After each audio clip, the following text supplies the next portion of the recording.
There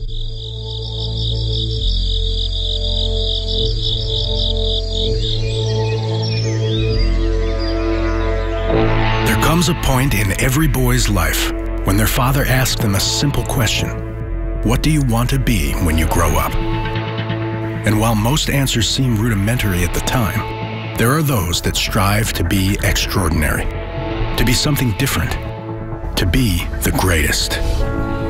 The first time I saw it, I was 7. I mean, the only thing that ran through my head was, that's what I want to do. Didn't know how I was going to get there, didn't know anything. I was just like, that's what I want to do. It's amazing, you know, obviously the sacrifices. That's all I did was eat, sleep, and train and ride. Dungey, right here, 62. First Supercross, like I talked about, this is a dream come true for this guy right here. You do anything to chase after your dreams and your goals, and to be where I am today, I look back at it all, I don't regret a thing. He's going to be a big star, one we'll be talking a lot about. Ryan Dungey wins in Atlanta, the opening round. And man, I can't, it's pretty cool to be up here, man. I'm ecstatic, man. For riders hoping to capture a Monster Energy Supercross title, the most prestigious championship in the world, those dreams begin in a field. A parent over their shoulder observing every move, hoping to instill in them the skills that will one day lead to a championship. The Monster Energy AMA Supercross FIM World Championship belongs to Ryan Dungey. Ryan Dungey becomes the 2015 Monster Energy Supercross champion.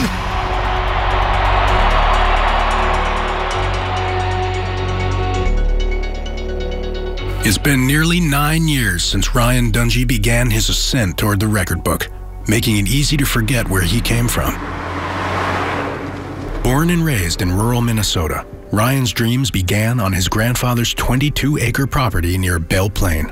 He and his brothers, Jade and Blake, raced locally and then regionally as they ascended through the ranks of amateur racing. Ryan's parents, Troy and Michelle, worked full-time, which meant long drives through the night to races across the country. It was the only way to bring notice to their rising talent. So Mom and Dad, they worked hard during the week, you know, so we could go racing on the weekends, and credit to my parents for being supportive of our dreams and goals and so forth. And it just so happened to be that all three of us racing was where all of our dreams were. Although Ryan was never the most naturally talented amateur, his work ethic, instilled in him from a young age, would lead to a tryout with Roger DeCoster and Factory Suzuki in 2006, despite Ryan winning just one title at the Loretta Lynn Amateur National Championship. Roger gave him a tryout, and 2 weeks later, Roger called and said, "Come on, Ryan, let's give it a try." And I would never even thought that this is how it was going to become, you know? DeCoster took a chance on the blue-collar kid from the Midwest, which seemed rooted in complications even today, nearly a decade later. Whether we made it or not, we were going to be content. And, you know, that wasn't an issue, but I'd have been working for Dad, pouring concrete, probably trying to repay him that debt that they were in. So I'm glad that's not the case. After a successful rookie season in 2007, which included 4 wins, all eyes were on Dungey in 2008. Even if you looked closely, you'd be hard-pressed to find more polar opposite riders than Ryan Dungey and Jason Lawrence. Consistency, mentally strong, champion. The characteristics that define Dungey today had yet to form when he met Lawrence for the 250 Supercross Western Regional title in 2008. It would be a series that would soon shape the career of Dungey. Both these warriors, they're going to battle once again here tonight. Through 3 rounds, Dungey held what seemed like an insurmountable 34-point lead over Lawrence. I mean, mentally, I'm a different person. Like, all around, I'm a different person. As he liked to do, Lawrence began to poke Dungey, trying to get into his head, and it appeared to be working as Lawrence clicked off 3 consecutive wins. This has got to be extremely frustrating. Oh, there he goes again! And Jason Lawrence has done it! He's won San Diego! Only 2 rounds left to go. What does this do for your confidence? That's great. You know, that's what I've been working for. And I was 30-some points down, and now Dungey has just been throwing it away for himself. So, you know, it was to the point I wanted to win so bad that I was afraid to fail. You know, and I was just trying to hang on to it. And, you know, I wasn't focused on myself, and I'm glad I did. I had to go through it to know what I know now. And you can just see the championship slipping out of the hands of Ryan Dungey. that's cool. You know, we're going to go into this long break, and all he's going to have to think about is how he blew it the past 4 races. And while he would rebound to win the final round in Seattle, the championship had been decided, with Dungey losing out on the title, opening the door for questions of, can Dungey close the deal to creep in? This is the sport I love, and I'll never quit. I'll always give it my all. So going into 2009, I was like, look, I know I can win. Now it's just, let's put it together now. Be solid and strong and consistent.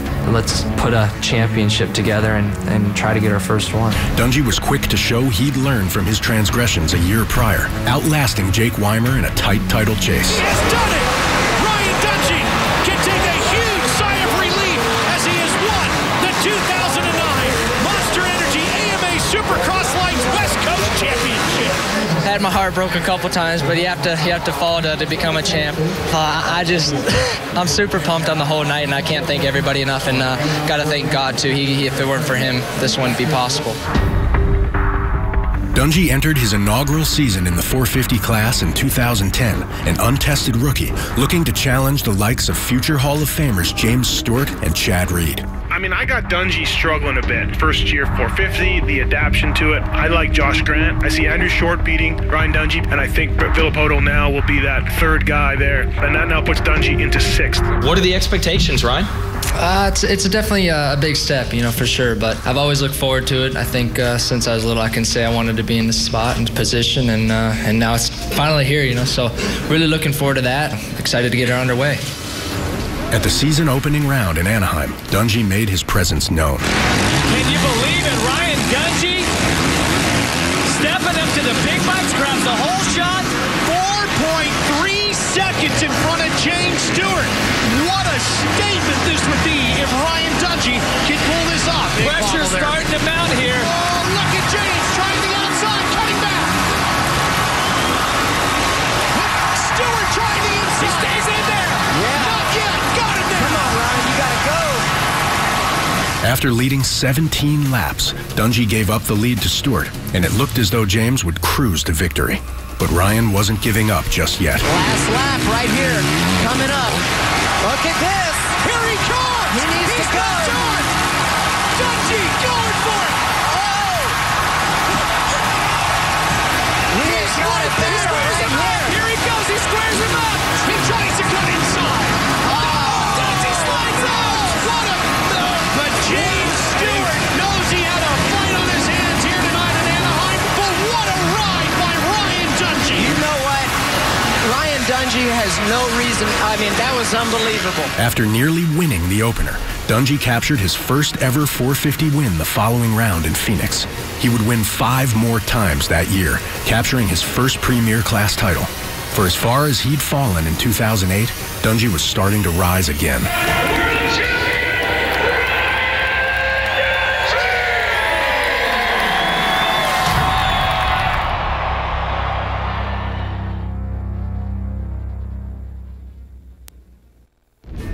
It's often not a case of what happens to you, but how you react to it that really matters.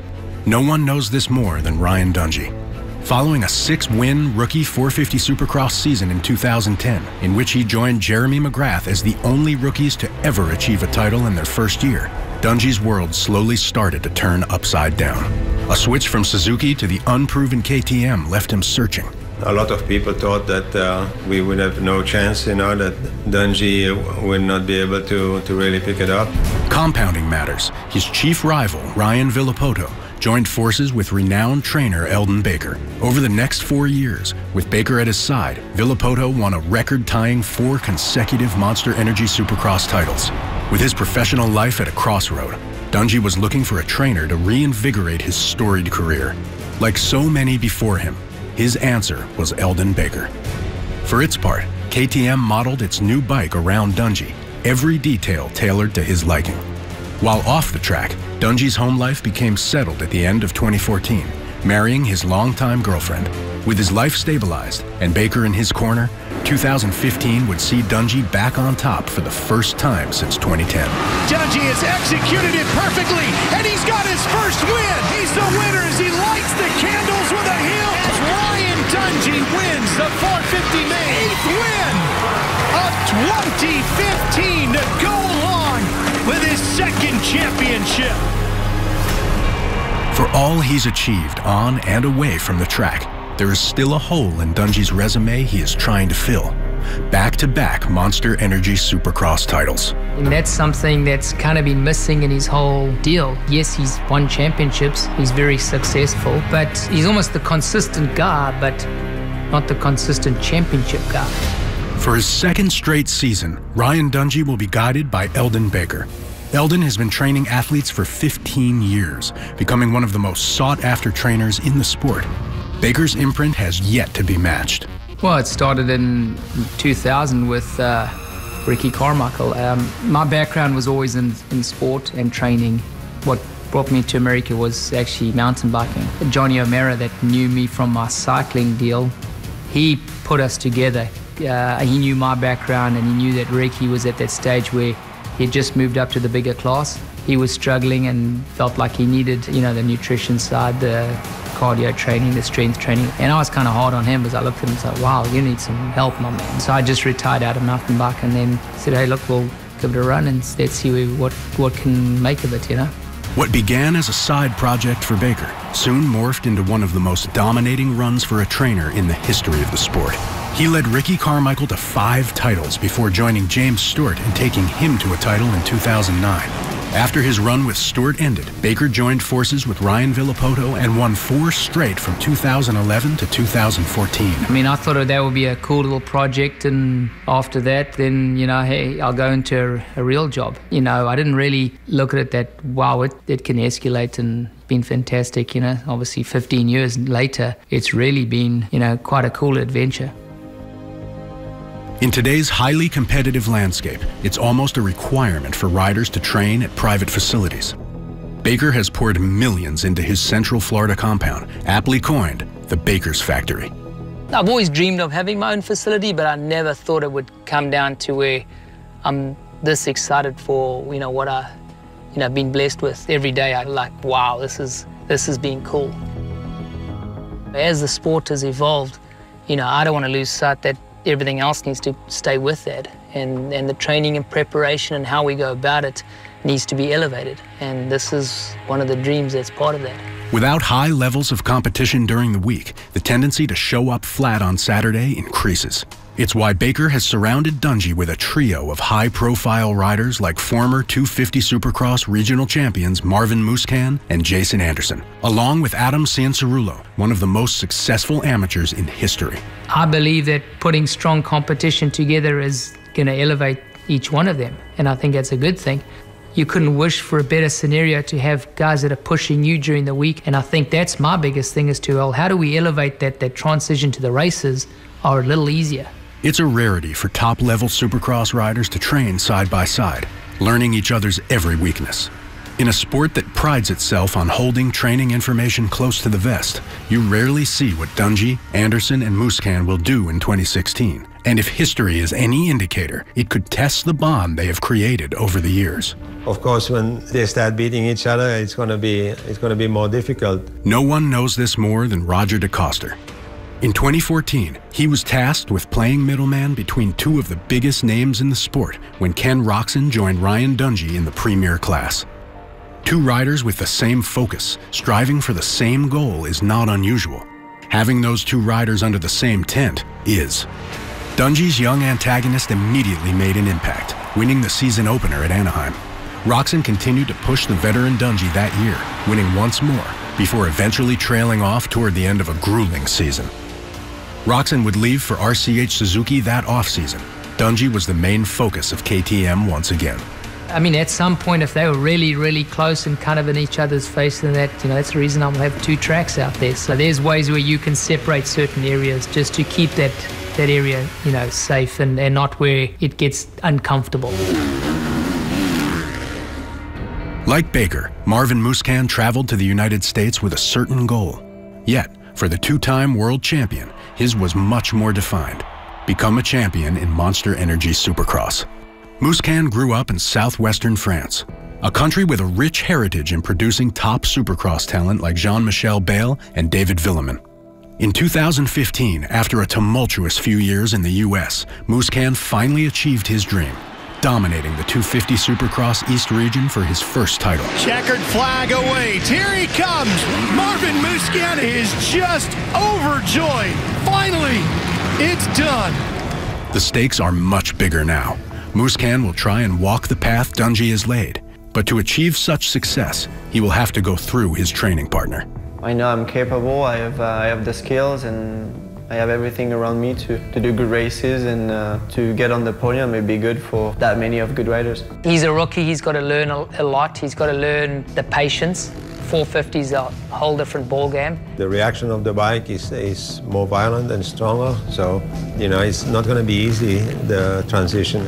Well, to win the championship for the first year, it is possible. I know it's going to be very, very hard, but to be confident, it comes with training too, and that's what I'm looking forward to, that new season, and especially on the 450 class.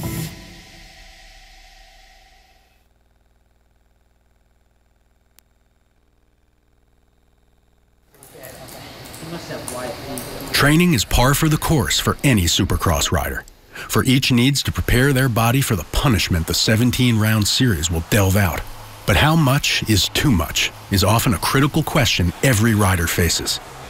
To safeguard against driving his riders to the brink, Baker uses a common procedure to measure the level of lactic acid made in the body. The lactic acid test helps identify when to continue to push and when to pull the reins back in. To stay over 500? Yeah. So just keep that same economy, stay over 500. With the test, you take a little bit of blood from the finger at certain levels during the tests. Those levels are important to know regarding at what heart rate. It's a way of seeing how the body's dealing with that buildup as you start to stress the body. 2 minutes left, come on. Less than 2 minutes. Perfect, perfect. Hang in there, hang in there. Hang in there. Being these tests are a little bit harder, kind of go to that point of very intense and tough at times, but it's you got to push your body to the limits to find out certain levels or where you're at and if you're benefiting or not. Push, push, push, come on. Get it up there, come on. Hang in there, hang in there. Come on. Dig, dig, dig, dig. Dig, come on. Very good, very good. Perfect, hold there, come on. Just on 30 seconds. You got 30 seconds in you. Come on. But it gives me a good gauge of where he is under what I call load and stress and what he can cope with. And then how that helps me tie in with how much laps he can do, throughout the season and how much of the higher end training that I need to put in. It's just really a benefit for me to progress their training plan. Comes to a point to where you can either give up and just kind of let the legs go, or you can kind of just keep pushing through it, and it's just kind of what you have to do on a test like that. Push, push, push, push, push, push. Come on, hang in, hang in. Don't drop below 5. Come on, come on. Finish line is in sight. Come on, come on, come on. You got it. Push, push, push, push. Hang in there, hang in there. Less than 2 minutes. Less than 2 minutes. Come on. Nice. You got it. This is a breeze. Push, push, push, push. Good, good. 15 seconds. Yep. Come on, come on. To the end. My finger ready. Come on. To the end, to the end. 8 seconds. You got it, you got it. And good job. Okay. Relax. That felt better. Yeah. That's nothing. Got it up to 700 at the end. At the end, yeah. And it wasn't too bad on heart rate, actually. I was surprised. I know. I was pretty stoked to see that, too. Yeah.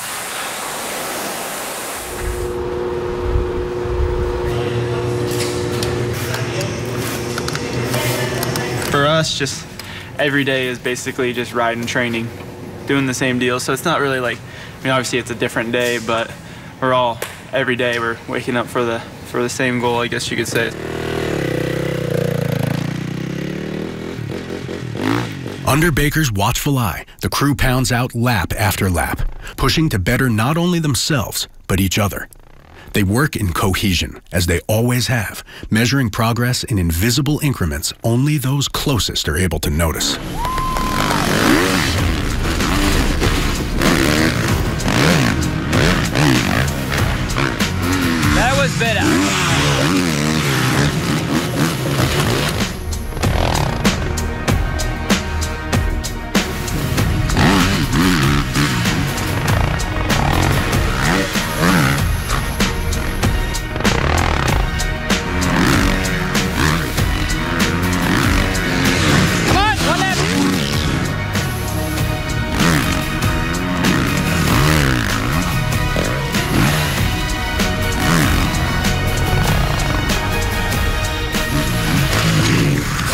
the very first lap you put intensity, but yeah, just to remind because you. I'm not pushing, or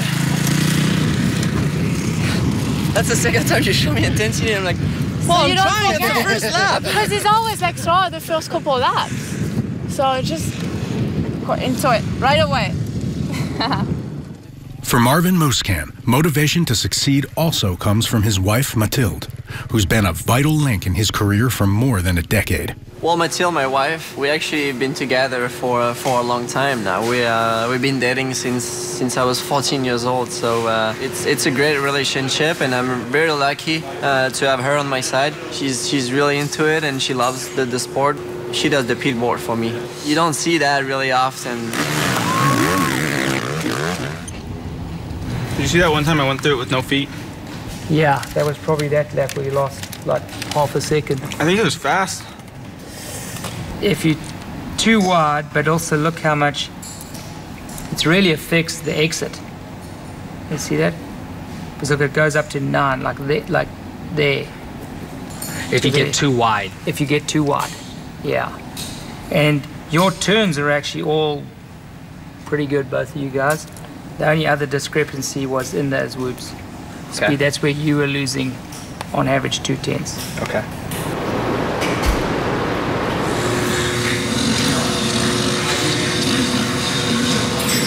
Maybe I go double and then Bob skim them. Maybe I try. You're going faster than we were last week. And the winner, Marvin Musquin. Well, the way you ride, that's Ryan Dungey, the winner. Marvin Musquin.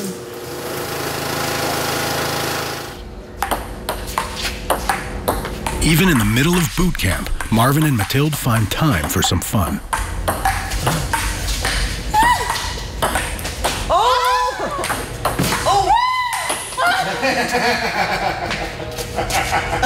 That was me. For the next 8 weeks, they will live and train together side by side, becoming all too comfortable with every detail, every movement of each other's habits and training schedules. It's a collective dedication to honing one's craft, focusing on the constant advantage it will provide for the season. On a real level, like, we don't show up to Alden's and pay Alden a lot of money to not be willing to take the sacrifices. I mean, there's moments that you're pushing your body to the point where it's ready to just stop. That's the whole point, you know, you're pushing your body, you're making ground, you're making gains. That's how you get stronger. You know, there's no asking why. You know why you're doing it, and it's to get the top results. You kind of get tired of doing exactly the same thing. When you think about winning races is my goal. So number one step of the podium, that's what you want. Legs up 90 degrees.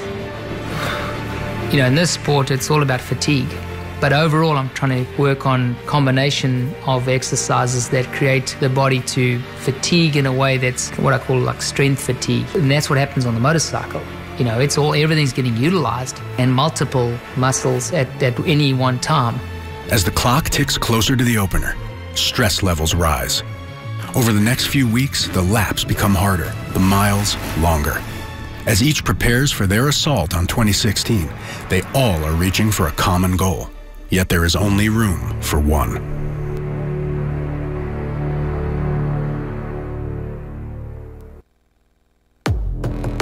After a long off-season, tucked away at private testing facilities, riders finally emerge in early January to attend press day at Angel Stadium, the long-standing home of the first round of the championship.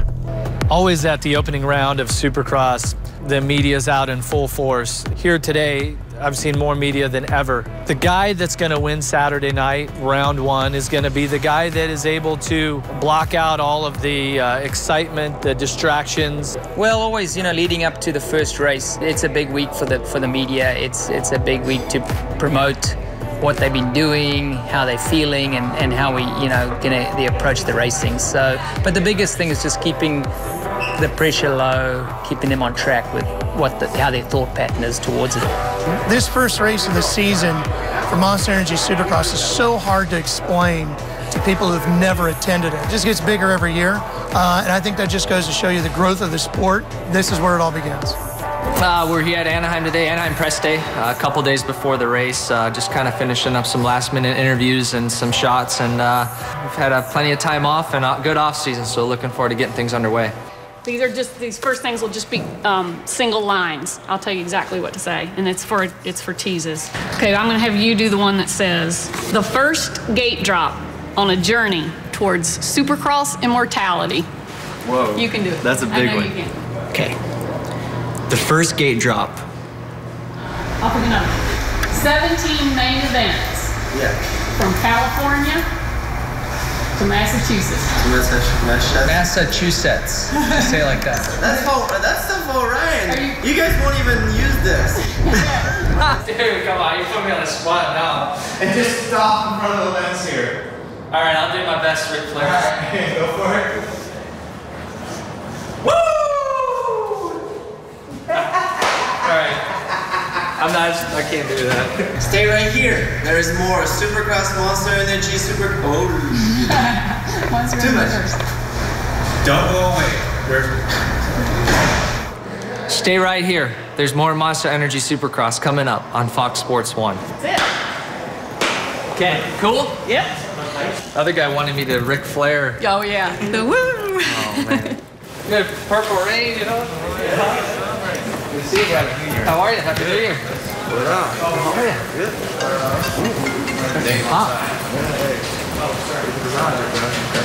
It's good. Take care of your guys. Hi, guys. All righty.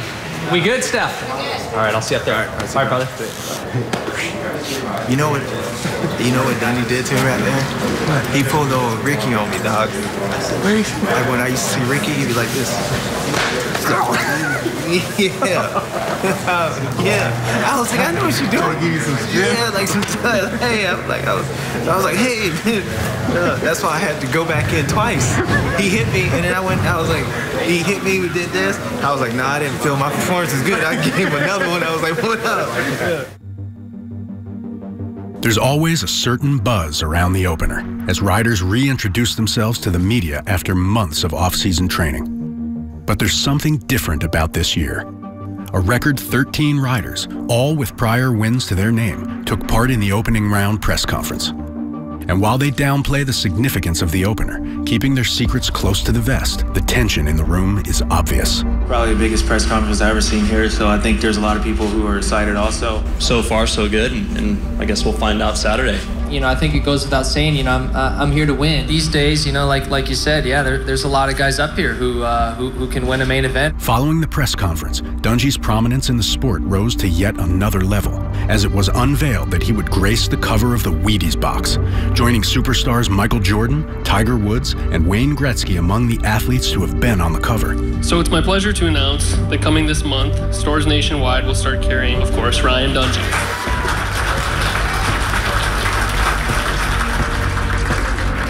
It was a significant achievement for not only Dungy, but for the sport itself. From success comes an unparalleled amount of attention. Some choose to run from it, while others embrace their role as a leader. Ryan Dungy has reached that point in his career. He's chosen the latter, accepting his role as ambassador. But for a humbled kid from the Midwest, it wasn't always a spot he felt comfortable in. Being in the position I am to be a leader, I think it's very important. I see that now. You know, I didn't always see that as a young kid coming up. I just saw like, oh, I got to win races, I got to win titles, and I'm out of here. I'm proud of the man he's become. He has little kids looking up to him, and he's doing these great things that haven't been done before, and it was a lot of hard work, but we don't take credit for that. That was all his work. With that role of being a champion and being a leader for the sport, setting a good example for the kids coming up, and hope to take our sports to greater levels. It's tradition the night before every round of Supercross for riders to visit local motorcycle dealerships to host autograph sessions. It's a chance for fans to interact with their favorite rider. It also provides an opportunity for riders to give back. For you see, they were once that same kid, asking their favorite rider for their signature. The opening round was no exception, as a packed house met the KTM riders. This is the big one because, I mean, like I said, this is the first race of the year, so everyone's just really excited, and we have some really awesome fans. And when they tell me, you know, like, I want to race Supercross one day, I was the exact same little kid. That's, I think, the best part. Everybody's waiting on you.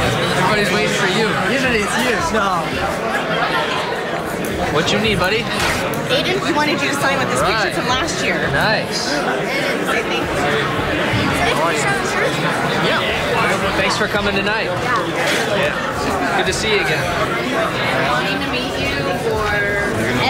That's a big deal. He's like, Dungey's gonna be there.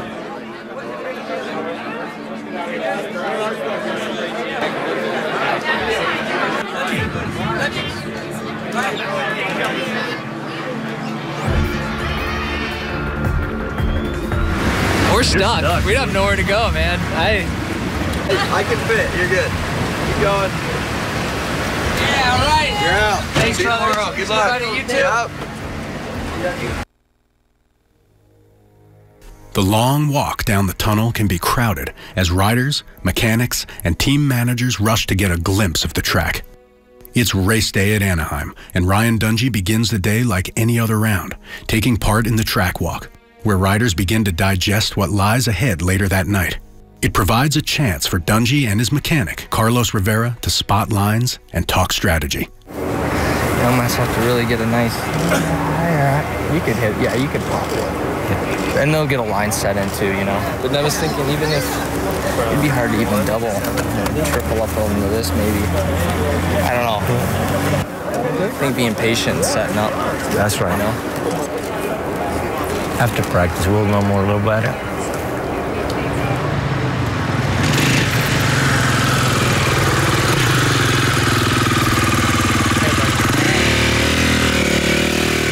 As the first qualifying sessions of the year begin, the vibe of the team is serious, as both Ryan Dungey and Marvin Musquin are off to slow starts. Despite the countless hours of work during the offseason, the opener provides a set of challenges each team must adjust to. Finding the right setting on race day is what keeps the team working well into the night. The only thing that'll upset you is when you hesitate. Just be confident in everything and you're fine. After minor adjustments between sessions, Dungey comes out firing in the second practice, qualifying third overall. Looking better and better. Every lap you do, you're looking better. Track's rough. Yeah, it's going to be difficult. Right. But it's actually going to be a little bit better as they work it. And then it's going to be physical. You know? Very. Which is good for you. Good ride there, right? Thanks. Just like good wine, you know? It takes a little time to come in. Meanwhile, Musquin's lack of training due to an off-season wrist injury showed as he limped to 18th. Yeah, not too bad. Just one time, you know, I landed with it, and I could feel like my whole arm, like kind of like on my wrist. I didn't grip it enough, you know, and okay, like loose, you know, like. But it feels alright other than that. Yeah, you know what I mean? Yeah, nothing. Okay. Well, Marv's struggling. I mean, it's a little tough for him at the moment. He's capable. We all know that. He's a previous champion in a different class, and I think tonight, you know, that rider and racer that he has will come through. So, but definitely, I think it's been a tough practice for him. Jason Anderson was lucky to escape practice in one piece as a big crash relegated him to 10th. Honda's Trey Kennard would set the fastest time of the day, but the KTM team knew they had found the right setting for the night show.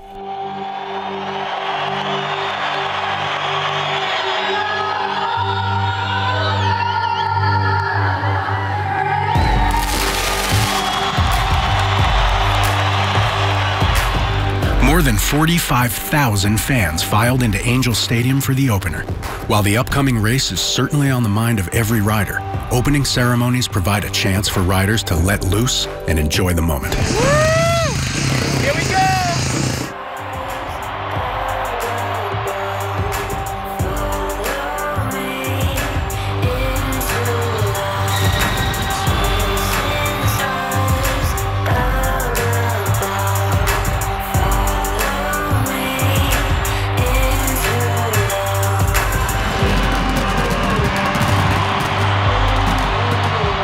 Focus soon changes. Winning is all that matters now.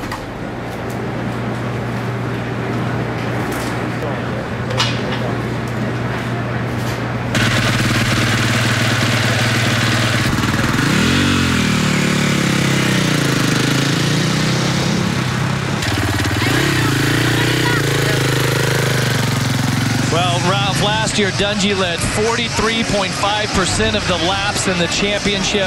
With the field we have this year, it's going to be really hard to duplicate that. It's the biggest, most prestigious, most hard-fought championship in this genre of racing. And it's about to kick off live for 2016 right now on FS1.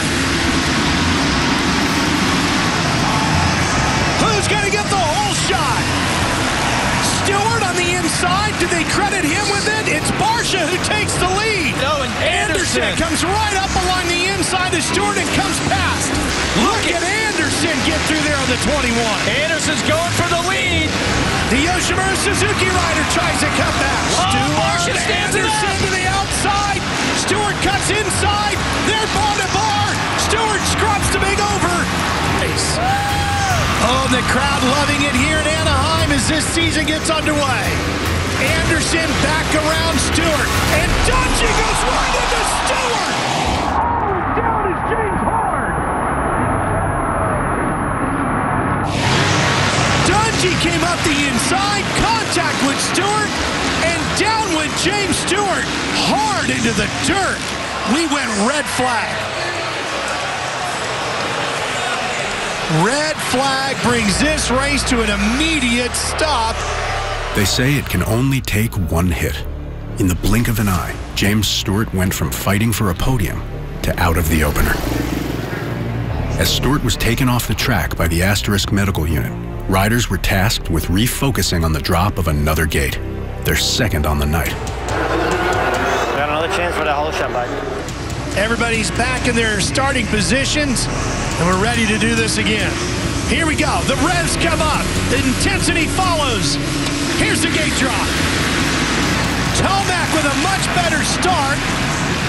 He's not going to get the whole shot. That's going to go to Seeley, and so will the race lead.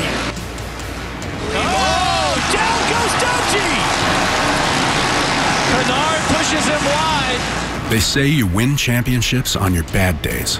As Ryan Dungey picked himself up off the stadium floor, an opening round victory well out of reach, he put his head down and charged through the field.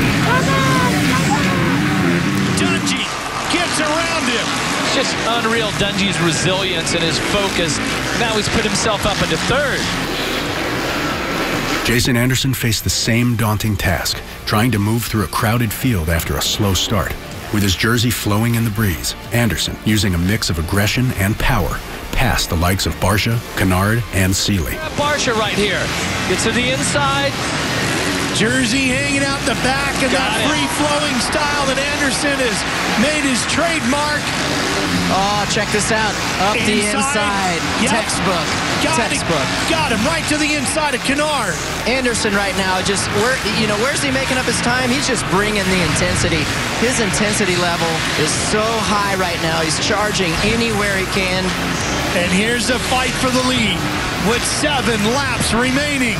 And now Anderson and Seeley battling for the win. Bar to bar, getting the crowd on their feet. And Anderson puts the 21 into the lead. Come on, Ryan. Dungey starts to apply the pressure. Look how smooth he is on the brakes.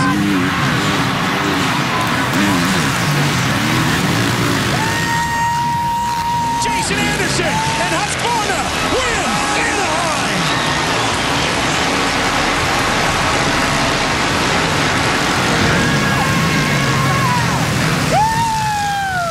What a huge moment in the history of Monster Energy Supercross as Jason Anderson gets his first career win.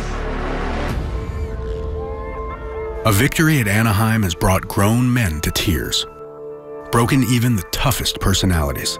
As Jason Anderson celebrated his win with the only team that he's ever ridden for, the one that's always believed in him, emotions came rushing forward. Come on with it! It was just 4 years ago that Ryan Dungey gave the Austrian brand KTM its first ever 450 Supercross win at Round 2 in Phoenix. A year later, KTM would purchase Husqvarna, hoping to revive the Swedish brand. KTM tagged Bobby Hewitt and his lead rider, Jason Anderson, in 2015 with the honor of reintroducing the brand back to prominence. The culmination of 3 years was finally recognized at Anaheim. Couldn't have been any happier. It's just a great way to, all the hard work to pay off right away is awesome. What was impressive to me was nobody else was going on their pace. Like Eli wasn't going on their pace.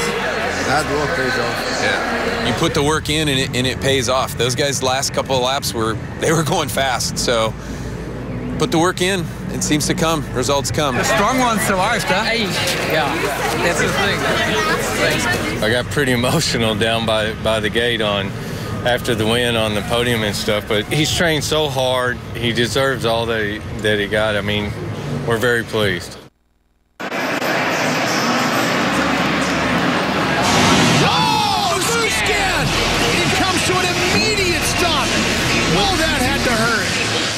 They say you can't win the championship at the opener, but you can certainly lose it.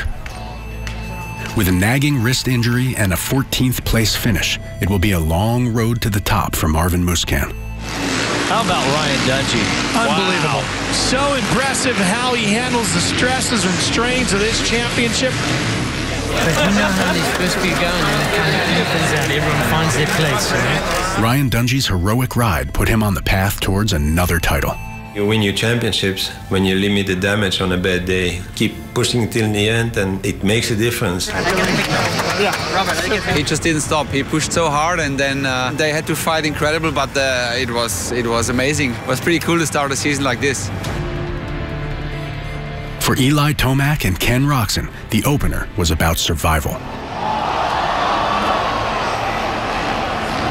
The two wouldn't find the podium, but their grit and determination, overcoming past injuries and slow starts, proved their potential for the 2016 season. All the adversity we had tonight, we started dead last. As Monster Energy AMA Supercross and FIM World Championship marches on, leaving the opener behind, there seems to be more questions than answers. What will happen with the championship tonight? Will Roczen reclaim the top spot? How will Tomac rebound? Is Anderson the next contender? Can Chad Reed make one last run at a championship? You know, for me, this is not my first go-around. You know, let the craziness kind of happen. It's something that you just can't really prepare yourself for other than experience and going through it.